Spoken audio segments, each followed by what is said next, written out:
just finish no sa atong lunch no. So diri ta nag-lunch no sa may taas tanawan niya no kana first building.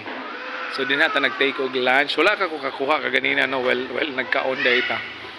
And just finish gid no sa atong paniudto no. So thank you Lord. And thank you for the treat, okay, sa atong lunch no for today.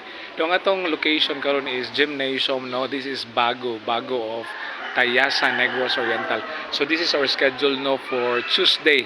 No, today is Tuesday and morning, and then pabalik na po ta og Dumaguete. And of course, no naa sila ni Ma'am didto no. Muna lang tanila no because nagpadayon pa man sila no sa ilang mga talarbahoon.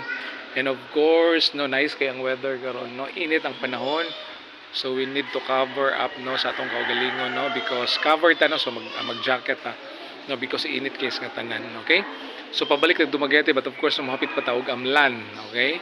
Kadali because natay i-drop by dito, okay? And akong balik ko no scheduled na to for Bago no Tuesday, and then very successful no ang atong health orientation, okay? So thank you Lord. So bye no, God bless you Dumaguete no, and then thank you Lord. Bye no. God bless everyone.